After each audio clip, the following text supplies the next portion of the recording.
Live from Fargo and serving you on TV, online, and on the go. This is Valley News Live at 5. We're keeping an eye on the skies again tonight. Hot, sticky weather here in Fargo and elsewhere. Maybe a sign of things to come. Some of us are already seeing a bumpy evening with much of the valley under a severe thunderstorm watch. And that means chances for large hail, damaging wind, and the possibility of a tornado. Let's get the very latest from Chief Meteorologist Hutch Johnson in the Weather Center. Hutch? All right, thanks so much, Andrea. As we head through the evening tonight, know this, a severe thunderstorm watch has been issued till 11 o'clock at night. Storms that do form could quickly become severe, and they have. Right now, the area hit by tornadoes last week is seeing very windy thunderstorms move through.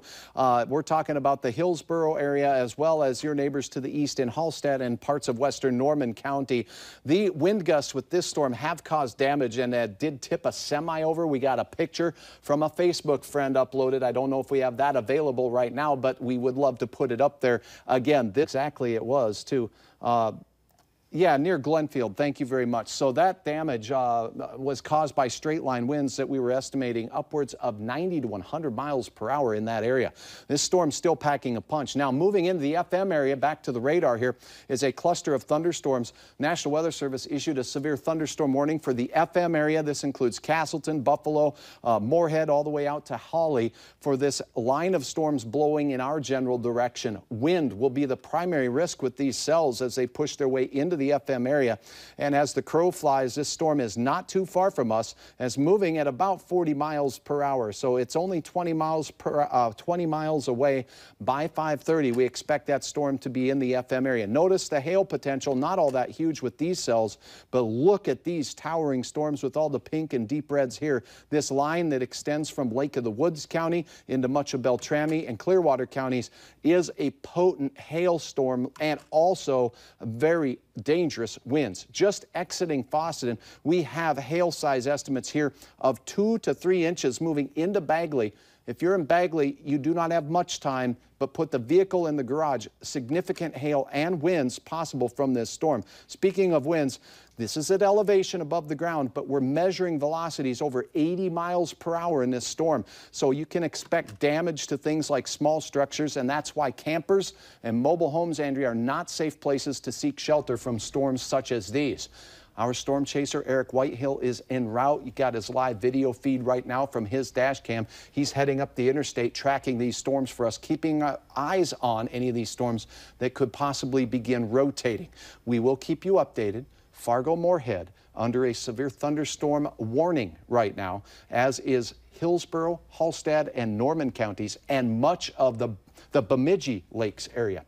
We'll track these storms throughout the newscast. Just stay safe and stay tuned, of course. All right, thank you, Hutch. You bet. And remember to like Valley News Live on Facebook. You can follow the latest news, weather, and breaking news updates anytime on your feed.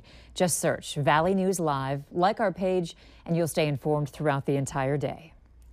A 35-year-old Ponsford, Minnesota man is in jail in connection with a hit-and-run crash in Becker County that left a Detroit Lakes man hospitalized with serious injuries.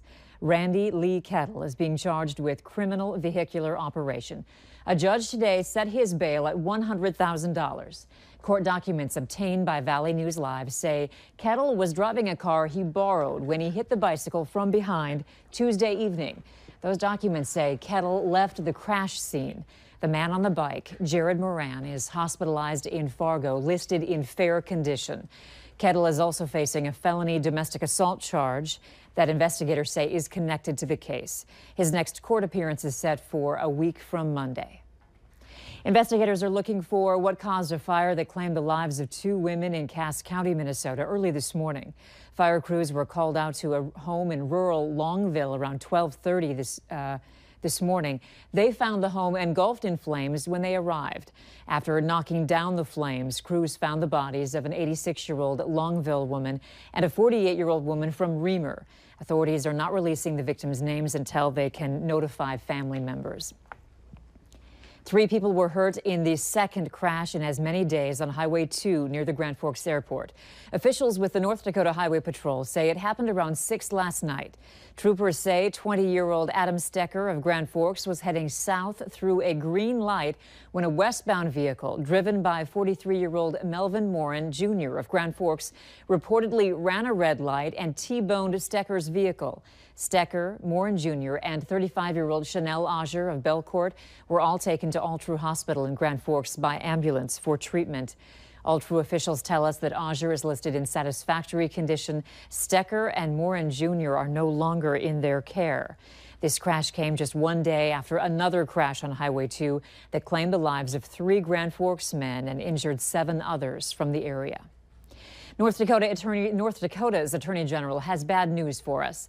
Wayne Stenjum says 2016 crime stats show a significant increase in drug arrests. The state's AG pointed to 4,866 drug arrests reported in 2016, an increase of 11% from the 4,382 in 2015. The report shows a 5-year trend of steadily increasing drug arrests and offenses. For a complete summary of the stats, go to our website, valleynewslive.com, and click on the link. A 32-year-old man from Thief River Falls is facing charges after he was found sleeping in the vehicle he apparently stole. Red Lake County deputies arrested Tyler Hansen for a DWI after he was found sleeping in a vehicle that was previously reported missing. 2 days later, he was taken to the jail in Crookston and booked for felony motor vehicle theft. Police say he was released from custody on his promise to attend his next scheduled court appearance. And 44-year-old Edwin Jones of Ponema was booked for DWI after leading Red Lake County Police on a chase with speeds reaching over 100 miles per hour. Earlier this week, police responded to a crash near Plummer. When they got to the scene, they realized one of the drivers had taken off. They found the car near Oakley, but Jones took off when they tried to pull him over. Stop sticks were eventually used to end that chase. After he's released from the Red Lake jail on the DWI charge, he'll face criminal charges in Red Lake County. A 10-year-old Duluth girl is recovering at home tonight with 9 stitches after being bitten on the foot by what could have been a fish. It happened on Island Lake just north of Duluth. KBJR's Leanne Valdez spoke with the girl and her family about what happened. It was just a quick bam. That's how 10-year-old Maren Kesselhahn describes the feeling on Wednesday afternoon in the waters of Island Lake. Maren was being pulled on a paddleboard behind a boat driven by her father. While on the paddleboard, Maren decided to take a quick dip. I just jumped in because I was hot. Seconds later, I felt movement in the water, and then I felt my whole foot in its mouth. Maren, not knowing that she would have gashes on her foot and leg when she pulled it out. I was screaming. I was so terrified. She was taken to the ER at St. Mary's Essentia Hospital, where she had to be treated for 25 bites. Maren had to be sedated before receiving 9 stitches and repairing a tendon. It was right up to about here, and then when I tugged, it slid down and it made these huge gash marks. Maren's dad, Ryan, said at first they and others thought it could have been an otter that did the damage. Later to find out it was a fish, possibly a muskie. The doctor's examination of the cuts, they were so clean, so many, all in the same direction. It had to be a big fish. For now, Maren has to use crutches to get around. The only thing on her agenda is relaxing the rest of the summer until she's able to walk again. As for her father, he has other plans. I will get it. I will find it and hang it on my wall when it's all done. Her family plans to take Maren back to St. Mary's Essentia on Monday to see if some of those stitches can be taken out. A spokesperson for Great Lakes Aquarium says muskies are an ambush predator and that it takes a lot to lure them in. Officials have extended the walleye fishing closure on Mille Lacs Lake for an extra 2 weeks, saying it's necessary to ensure the long-term sustainability of the lake's struggling walleye population. The decision means walleye fishing on Mille Lacs will remain closed until Friday, August 11th. Catch and release walleye fishing will run from the 11th through Monday, September 4th.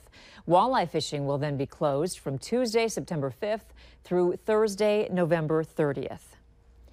The Minneapolis City Council met this morning to talk about the officer-involved shooting that killed 40-year-old Justine Damon last Saturday. Council members expressed frustration with damage control and crisis management when it comes to events like these, and would like to push for fundamental changes in community policing from top to bottom. Yesterday, our police chief said that based on what we know, that Justine Damon should not have died. So essentially, with a few obligatory asterisks, a few caveats, we have all but admitted that even with what little we know from the Bureau of Criminal Apprehension, that one of our police officers killed one of my constituents. Minneapolis's police chief says the officer involved in the shooting completed all of his training and was well suited to be on the street. A major announcement from the White House on this Friday. White House Press Secretary Sean Spicer has resigned. Spicer had some contentious moments with the press corps during his 6-month tenure, but his resignation came in spite of Trump's request that he remain in this position. Multiple sources reported that Spicer was unhappy with President Trump's decision to hire a new communications director. Anthony Scaramucci was appointed as communications director today. Sarah Huckabee Sanders will be taking over Spicer's press secretary duties. A baby